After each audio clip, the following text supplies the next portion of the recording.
নমস্কার, আপনাদের সকলকে স্বাগত। গল্পের সাথে আজকের নিবেদন গজেন্দ্র কুমার মিত্রের লেখা ছোট গল্প দোজবরে। নলিনীর যখন বিয়ে হয়েছিল মায়া তখন খুবই ছোট, মোটে বছর 10 মেয়ে।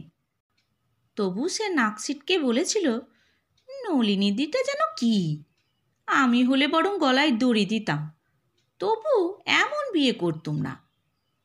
তার কারণও ছিল, মায়ার মা তরঙ্গিনীরও কতকটা এই ধরনের মনোভাব ছিল।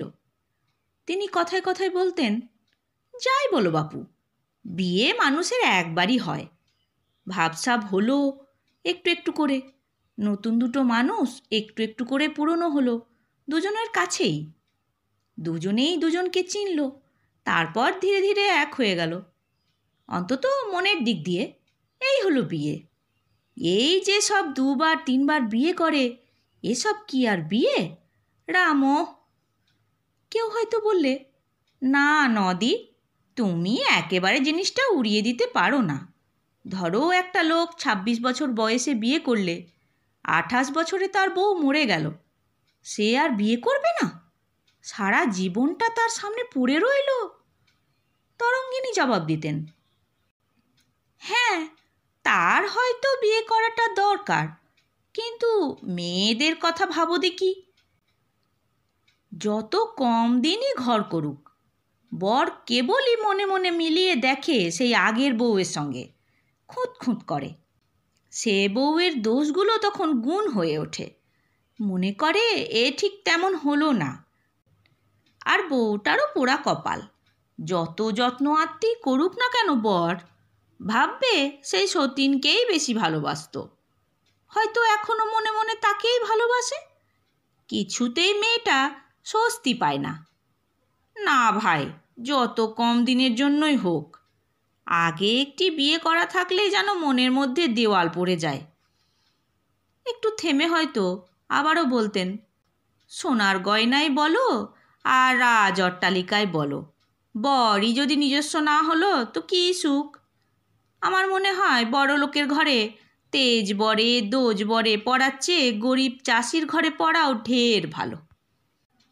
এসব কথাই শুনেছে মায়া ছোটবেলা থেকে, তাই নলিনীর বিয়েতে সে যে অমন মন্তব্যটা করবে সেটাই স্বাভাবিক। ভালো করে সাংসারিক জ্ঞান হবার আগেই বারবার শোনা কথাগুলো মুখস্থ হয়ে গেছে। তাছাড়া নলিনীর বিয়েতে সকলেই পাড়াশুদ্ধ ছি ছি করছিল, কাজেই ছোট মুখে বড় কথা হলেও খুব বেমানান শোনায়নি কথাগুলো। পাড়ার সবচেয়ে সুন্দরী মেয়ে নলিনী, ওর রূপে নাকি অন্ধকার ঘর আলো হয়ে উঠত। ছি ছি, ওর বাবা করলে কি অমন মেয়েটাকে শেষ অবধি দিলে কি না দোজবরের হাতে? পাড়ার লোকের এই সম্মিলিত ধিক্কার নলিনীর বাবা সতীশবাবুর কানেও উঠেছিল বইকি। তিনি ব্যাকুলভাবে সকলকে বোঝাতে চেষ্টা করলেন যে তার যে অবস্থা, তাতে হয়তো অমন সোনার প্রতিমা মেয়েকে কোনো মাতাল লম্পটের হাতে দিতে হতো। হয়তো এমন ঘরে পড়তো যেখানে দুবেলা দুমুঠো পেট ভরে খেতেও পেত না। এখানে আর যাই হোক, খাওয়া পড়ার কোনো অভাব থাকবে না। দোজবরে বটে 10 বছরের একটি বড় মেয়ে আছে, এটাও ঠিক, কিন্তু 40 বছর বয়সটা ঠিক বুড়োর বয়স নয়। তাছাড়া অত ঐশ্বর্য নলিনী বলতে গেলে রাজার ঘরে পড়ল। 8 বছরের উমা যে বুড়ো শিবের হাতে পড়েছিলেন, তার ভাগ্য কি যে কোনো হিন্দু মেয়ের কাম্য নয়? কিন্তু এসব সত্ত্বেও পাড়ায় ঢিঢিকার বড় কম পড়ে যায়নি। পাড়ার ছোকরার দল, সত্য কথা বলতে কি, শেষ 2-3 দিন ভালো করে কেউ খায়নি। তখনকার দিন বলে বিয়েটা নির্বিঘ্নে হতে পেরেছিল। এখনকার দিন হলে জামাইকে শেষ পর্যন্ত মুখ চুন করে ফিরে যেতে হতো। তবে সে ধিক্কার এবং পরিতাপের কথাটা মায়ার যেমন মনে আছে, তেমনি আর একটি কথাও কিন্তু সে ভোলেনি। নলিনীর ধুলো পায়ে দিন করতে আসবার স্মৃতিটা মনের মধ্যে আজও ওর উজ্জ্বল হয়ে আছে। দিনের বেলা সে দেখেনি, সন্ধেবেলা নলিনীকে সঙ্গে করে নিয়ে তার মা এসেছিলেন ওদের বাড়ি। 17 বছর মাত্র বয়স, কিন্তু এখনকার অধিকাংশ মেয়ের মতো বানখুড়ে ছিল না সে। বেশ বারণসা গড়নে রূপটা তার আরও উজ্জ্বল হয়ে উঠেছিল, আর সেই জন্যই বোধহয় অলংকার এবং শাড়ির ঝলমলনিটাও অত বেশি করে চোখে পড়েছিল। আজ সে ছবিটা মনে আছে মায়ার, সেকেলে ডবল উইকের টেবিল ল্যাম্পের আলো। তবু তাতেই মাথার হিরে পান্নার টায়রা এবং গলায় চুনি পান্নার নেকলেস যেন জ্বলে উঠেছিল। শঙ্খকণ্ঠে মুক্তোর কলারে অমন আভা জীবনে কখনো দেখেনি সে। তার সঙ্গে ছিল জড়োয়া ব্রেসলেট ও নতুন কাজ করা চওড়া সোনার চুড়ি। সেদিন নলিনীর দিকে চেয়ে চোখ ঝলসেই গিয়েছিল মায়ার। ওই অল্প বয়সেই মনে হয়েছিল এই গয়না এবং এ বেনারসি শাড়ি ছাড়া এ দেহে কিছু মানাতো না, আর শাড়ি গহনারও এর চেয়ে সদ্গতি আর কিছু হতে পারে না। এই দেহে উঠেই তারা সার্থক হয়েছে, তাদের যোগ্য মূল্য পেয়েছে। এমনকি তরঙ্গিনীরও। ওরা প্রণাম করে জল খেয়ে চলে যেতেই একটি দীর্ঘ নিঃশ্বাস ফেলে বলেছিল, না, ও বাড়ির বরঠাকুরের দোজবরের হাতে মেয়ে দেওয়া সার্থক হয়েছে। নিতান্ত যদি দিতেই হয় তো এই রকম। কিন্তু সে দীর্ঘকালের কথা, তারপর বহু বৎসর কেটে গিয়েছে। কবে কখন সকলের অগোচরে মায়ার দেহখানি পুষ্পিত হয়ে উঠেছে নবীন কৈশোরে। কখন তাতে আরও 2-3টি বসন্ত প্রথম যৌবনের ঐশ্বর্য সম্ভার এনে যোগ করেছে। আবার কেমন করে একটির পর একটি শীত, গ্রীষ্ম, বর্ষা এনে দিয়েছে শুষ্কতা ও কাঠিন্য। 10 বছরের মেয়ে 22 বছরে এসে পড়েছে। তা বাঙালির একান্ত নিম্ন মধ্যবিত্ত ঘরের দুঃখ দারিদ্র বিব্রত কটি নরনারী লক্ষ্যও করেনি, এমনকি মায়া নিজেও না। এর মধ্যে পরিবর্তন হয়েছে ঢের। মায়ার বাবা মারা গিয়েছেন। ওর দিদির বিয়েতে তিনি বিপুল দেনা করেছিলেন, তা প্রায় কিছুই শোধ দিয়ে যেতে পারেননি। ওর 2টি দাদাই চাকরিতে ঢুকেছে বটে, কিন্তু তাদের আয় আর কি। এরই মধ্যে ওর বড় ভাইয়ের বিয়ে দিতেও হয়েছে। তারও ছেলে মেয়ে হয়ে গেছে 2-3টি। অর্থাৎ সংসারে টানাটানি বেড়েই গেছে, কমেনি একটুও। সুতরাং এর ভেতর মায়ার বিয়ের কথা তুলবে এমন পাগল কে আছে? মা এক আধদিন বড় ছেলের কাছে কথাটা পারবার চেষ্টা করেছিলেন, কিন্তু সাহস করে বেশি দূর এগোতে পারেননি। সে চোখ পাকিয়ে জবাব দিয়েছে, তুমি থামো, এক বোনের বিয়ের দেনা আগে শোধ করি, তবে তো আর এক বোনের বিয়ের কথা ভাববো। তোমার লজ্জা করে না একটু ও কথা মুখে আনতে? আমার মাথার ওপর একটি আইবুড়ো বোন আর একটি বোনের বিয়ের দেনা চাপিয়ে তিনি তো সরে পড়লেন। আমরা কার ওপর চাপাবো বলো? তবু হয়তো অনেক সাহসে ভর করে এবং উদ্গত অশ্রু সংবরণ করে মা বলতে চেষ্টা করেছেন, না, এখন থেকে খোঁজ খবর করলে হতো। বর চাইলেই তো তক্ষুনি পাওয়া যাবে এমন তো কথা নেই। কিন্তু পাবার জন্যই তো লোকে খোঁজ করে। যদি ধরো পাওয়াই যায়, ধরো ওকে কেউ পছন্দই করলে, তখন কি করব? টাকাটা আসবে কোথা থেকে? না মা, ওসব ধ্যাঁসটামো আমাদের দ্বারা চলবে না। আমাদের আত্মসম্মান বোধ আছে। অগত্যা এখানেই এতি। মায়া শুধু উদয়াস্ত খেটে যায় সংসারে।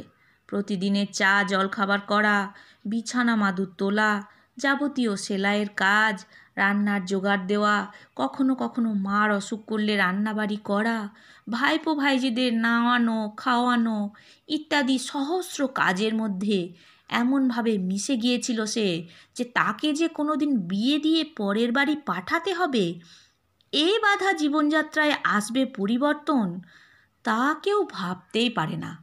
লেখাপড়া তো ওর বাবার মৃত্যুর সঙ্গেই বন্ধ হয়ে গেছে, কিন্তু অর্থাভাবে ততটা নয় যতটা সময় অভাবে। একটি ঠিকে ঝি আছে, শুধু বাসন মেজে দিয়ে যায়। তার বেশি খরচ করার সামর্থ্য নেই এদের। বাকি সব কাজই নিজেদের করে নিতে হয়। মার শরীর অপটু হয়ে আসছে দিন দিন। শুধু বসে বসে রান্না বান্না করা ছাড়া আর কোনো কাজই করতে পারেন না। বৌদির কোলে ছোট ছেলে একটি না একটি থাকেই। সুতরাং মায়া ছাড়া গতি কি? মায়া এ সংসারেরই অঙ্গ। তার কোনো স্বতন্ত্র ব্যক্তিগত অস্তিত্ব আছে এ কথা কেউ যখন কল্পনাই করতে পারে না, আর কেউ পারে না বলেই বোধ হয় কাজটা মায়ার নিজেকেই করতে হয়। একদিন সে দাদা অরুণের শ্রুতিসীমার মধ্যেই মাকে শুনিয়ে বললে, মা, এখানে শুনেছি নারী কর্ম মন্দিরে দুপুরবেলা মেয়েদের নানা রকম হাতের কাজ শেখানো হচ্ছে। আমি মনে করছি ভর্তি হব। দুপুরে অতটা কাজ থাকে না, ঘন্টা দুই সময় করে নিতে পারা যাবে। মা উত্তরটা দেবার আগেই অরুণ কথা কইলে। সে বসে দাড়ি কামাচ্ছিল। হঠাৎ খুরটা নামিয়ে বললে, তার মানে? যা হয় কিছু একটা করতে তো হবে। মা আর কদিন, চিরদিন কি আর ভাই খেতে দেবে? লেখাপড়া শিখলুম না, কিছু একটা কাজ শিখতে হবে তো। ও মা, তাই বলে? এবার মাই কথা বলেন। তাই বলে অত বড় সমর্থ মেয়ে কোথায় কি কাজ শিখতে যাবি? আজ বাদে কাল বিয়ে সম্বন্ধ করতে হবে, শেষে কি একটা ভাঙচি পড়বে? আহ, ওসব কথা থাক মা। বিয়ে যে হওয়া আমার সম্ভব নয় তা তুমিও জানো, আমিও জানি। এরপর কিছু একটা শেখারও বয়স থাকবে না। তুমি মারা গেলে, ধরো যদি বৌদিদের সঙ্গে নাই বনে, তখন বাড়ির বাইরে গিয়ে দাসীবৃত্তি করতে হবে তো। বৌদি ওপাশ থেকে ফিস ফিস করে অরুণকে বললে, হলো তো? কবে থেকে বলছি যে বোনের একটা গতি করো, এবার নিজে মুখে নোটিশ দিলে তো। অত বড় বোন থাকতে মানুষ কেমন করে নিশ্চিন্তে হয়ে বসে থাকে তা বুঝি না। অরুণ গম্ভীরভাবে বললে, নিশ্চিন্ত কেউই থাকে না, কিন্তু চিন্তা করা ছাড়া যে আর কিছুই করবার নেই তা ভুলে যাচ্ছ কেন? আমাদের তো এই অবস্থা। টাকা ছাড়া কি আর বোন পার হবে? বাবা তো এক রাস দেনা ছাড়া আর কিছুই রেখে যেতে পারেননি। পারবো কি দিয়ে? তবু তো নিজে দুটো টিউশনি করছি। ভোলাটা যদি আর কিছু বেশি দিত তাহলে এতদিনে দেনা খানিকটা হালকা হয়ে আসতো। বাবু তো ওই অফিসে যাওয়া আসা ছাড়া আর কিছু করবেন না, সকাল সন্ধে আড্ডা আর আড্ডা। বৌদি বললে, তা বাবু, এত বড় বোন থাকতে তোমার নিজের বিয়ে করা ঠিক হয়নি, জানোই তো, আরও জড়িয়ে পড়বে।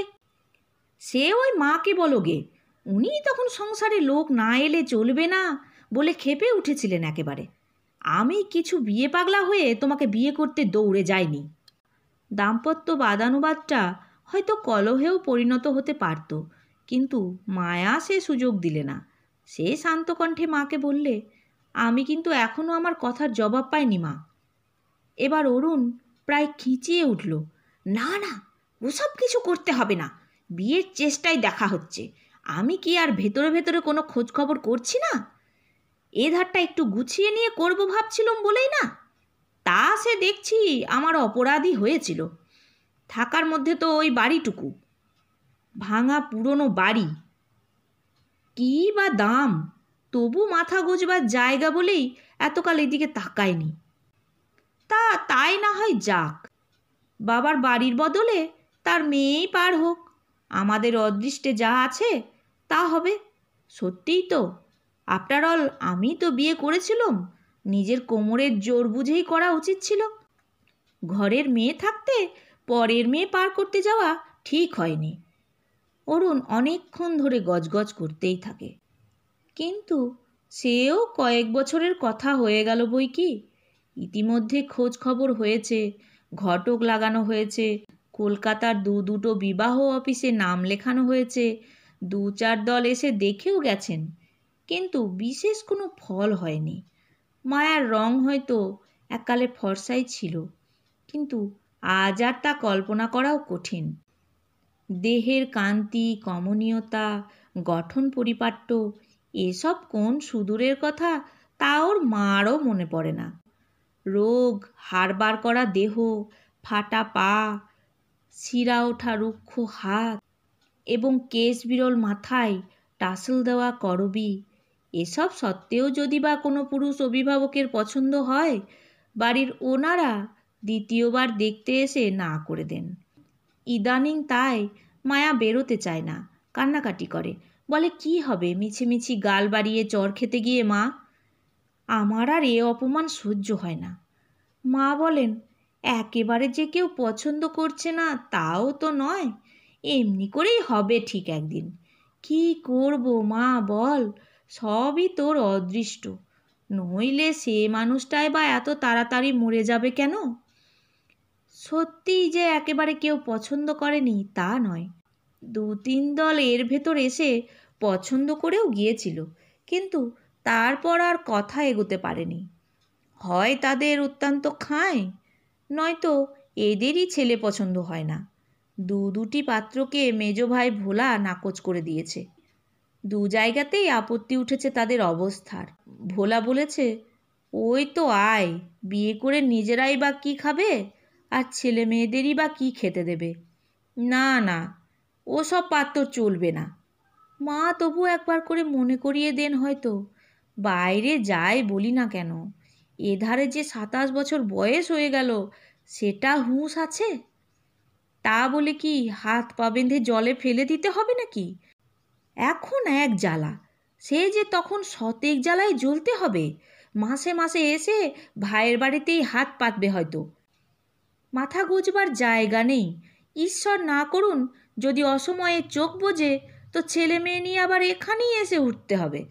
তার চেয়ে যেমন আছে তেমনি থাক, এতদিন গেল যখন। সুতরাং কিছুই হয় না। একের পর এক দিন, মাস, বৎসর কেটে যায় শুধু। আরও কর্কশ হয় মায়ার গায়ের চামড়া, আরও কিছু চুল উঠে যায় শুধু, আরও এক মোচ কালি পড়ে দেহে। অবশ্য একেবারে যে কিছুই হয় না তা বলা শক্ত। ইতিমধ্যে কোথায় এক জায়গায় বরযাত্রী নিমন্ত্রণে গিয়ে ভোলা একটি বিয়ে করে নিয়ে এলো।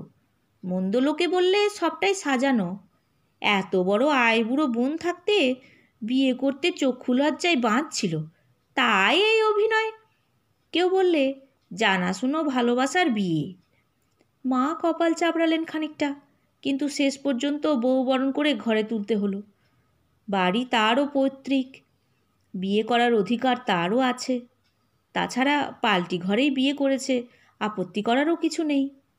মায়ার মুখ কঠিন হয়ে উঠল বটে, কিন্তু তাকেও শেষ পর্যন্ত গিয়ে হাসি মুখে আলাপ করতে হলো, হাসি তামাশাও করতে হলো। শুধু রাত্রে ওর বৌদি অরুণকে মনে করিয়ে দিলে, আরও নাকে সর্ষের তেল দিয়ে ঘুমো, যত দায় তো তোমারই। উনিও বিয়ে করে নিয়ে এসে বসলেন, মাসে মাসে যে 60 টাকা দেন তার বেশি কি আর 1 পয়সাও দেবেন বলে মনে করছো? খরচটাও বাড়ল, আয় বাড়ল না।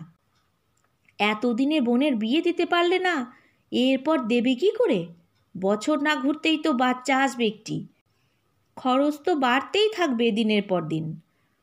অরুণ রাগ করে বলে, টাকা যদি ভোলা না বাড়ায় ওদের আলাদা করে দেব, এই স্পষ্ট বলে দিলুম তোমায়।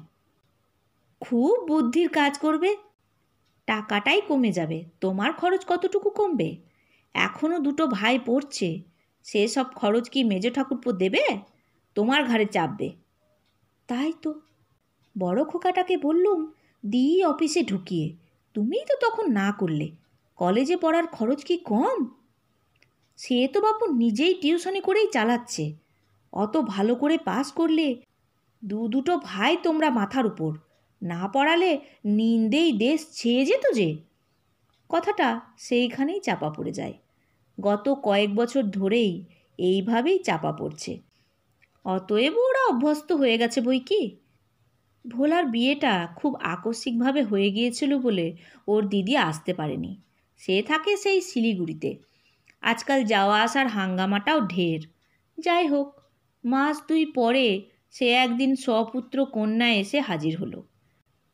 প্রথম মিলনের কোলাহল থেমে যেতেই রান্নাঘরে নিভৃতে গিয়ে মাকে প্রশ্ন করলে মালতী, হ্যাঁ মা, মায়ার বিয়ের কি করছো? আর যে চাওয়া যাচ্ছে না। মা বললেন, বেশ বলেছ মা, বড় বোনের উপযুক্ত কথাই বলেছ। মাথার উপর বড় বড় ভাই, উপযুক্ত ভগ্নিপতি থাকতে আমি বুড়ো মা পথে পথে ঘুরে জামাই খুঁজব না?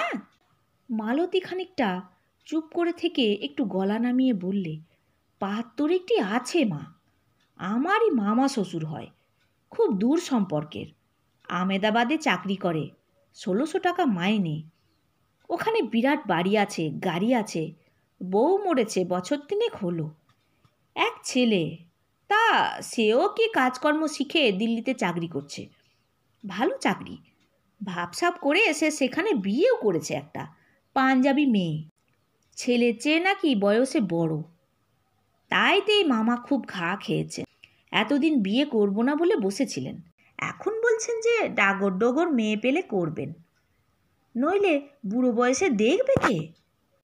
তরঙ্গিনী গালে হাত দিয়ে বললেন, ও মা, অত বড় ছেলে বলছিস, তার বয়স কত? বয়স একটু হয়েছে মা, তা 48 হবে, কিন্তু অত দেখায় না। সে যে বুড়ো বর, বুড়ো বরে দেব? তোমার মেয়ের বয়সের হিসাবটাও একবার করো না মা। 28 বছরের মেয়ে 40-এর কম বরের বয়স হলে তো মানাবেই না। তরঙ্গিনী তবু সংশয়ের সঙ্গে বললেন, কি জানি মা, প্রথম হলেও না হয় হতো। একে বয়স হয়েছে, তাই অত বড় ছেলে। মেয়ে কি মনে করবে এতকাল পরে এই বিয়ে দিলে? তবে দেখ, না হয় অরুণকে বল আমার মতামতের আর মূল্য কি। মালতী তখনই অরুণের খোঁজে গেল। অরুণ আর ভোলা বড় ভগ্নিপতির সঙ্গে বসে গল্প করছিল। কথাটা শুনে অরুণ জিজ্ঞাসু দৃষ্টিতে ভগ্নিপতির মুখের দিকে তাকালে। তিনি একটু চুপ করে থেকে বললেন, না, মেজমামার অবস্থা অবশ্য খুবই ভালো। মাইনে ছাড়াও প্রোডাকশনের উপর জোড়া পিছু 1 পয়সা করে কমিশন পায়। কমসে কম পাক্কা 2 লাখ টাকা জমিয়েছেন। বয়স সত্যিই এমন কিছু দেখায় না, রোবাস্ট হেলথ। কিন্তু সে কথাটা বলেছ ওদের? বলে একটা ইঙ্গিত করেন তিনি। মালতী মাথাটা ঈষৎ নিচু করে বলে, না, কথাটা তো এই উঠল। এমন কিছু নয়, একটা অ্যাক্সিডেন্ট হয়েছিল, বাঁ হাতটা কেটে বাদ দিতে হয়েছে। তা কাজকর্ম তো সবই করছে, আর ধরো বিয়ের পরই যদি হতো তাহলে কি করতে হতো? এবার ভোলা ফেটে পড়ল, দিদি, তোমার নিজের ভালো বিয়ে হয়েছে বলেই বুঝি বোনের জন্যে এমন সম্বন্ধটা পারতে পারলে? তোমাকে সৎপাত্রে দিতে গিয়ে বাবা যদি সর্বশান্ত না হতেন, মায়ার বিয়ে আমরা অনেক দিন আগেই দিতে পারতুম। ছোট বোনের ওপর তোমার খুব টান, বোঝা গিয়েছে। ধন্যবাদ। দোজ বরে, বুড়ো, তার ওপর হাত কাটা নুলো, বলিহারি পাত্র, অমন বরের দেওয়ার চেয়ে বোনকে দড়ি কলসি কিনে দেব, সেও ভালো। মালতীর চোখে জল এসে গেল। ভগ্নিপতি ঘাড় হেট করে বসে রইলেন। তরঙ্গিনীরও লজ্জার সীমা রইল না। কিন্তু কেউ কিছু বলবার আগেই আর এক কাণ্ড ঘটে গেল। মায়া যে কাছাকাছি থাকতে পারে এদের কারোরই সেই কথাটা মনে ছিল না। সে কাছেই ছিল, খুবই কাছে। একটু আগে রান্নাঘরের বাইরে থেকে সবই শুনেছে। এখনও এ ঘরের বাইরেই সে দাঁড়িয়েছিল। কে জানে মালতীর এই মামা শ্বশুরের কাহিনী শুনতে শুনতে তার মন বহু দূর অতীতের এক সন্ধ্যাবেলায় চলে গিয়েছিল কিনা।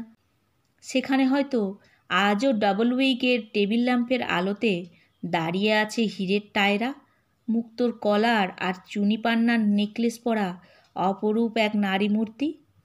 অকস্মাৎ সে বাইরে থেকে মাকে ডেকে স্পষ্ট করেই বললে, মা, দিদিকে বলো ওই সম্বন্ধ এখনই চিঠি লিখে পাকা করে ফেলতে। অবশ্যই তিনি যদি দয়া করে নিতে রাজি হন। এখানে বিয়ে না হলে আমাকেই দড়িকলসি খুঁজে নিতে হবে মা। ভাইদের কত দরদ আর কত যে মুরদ, তাই বছরে বেশ বুঝে নিয়েছি।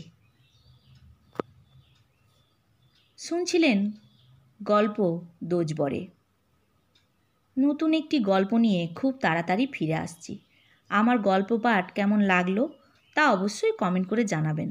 ভালো লাগলে একটি লাইক করে দেবেন ও প্রিয়জনদের সাথে শেয়ার করতে ভুলবেন না। নতুন নতুন গল্প শোনার জন্য চ্যানেলটি সাবস্ক্রাইব করে রাখবেন। ভালো থাকবেন। ধন্যবাদ।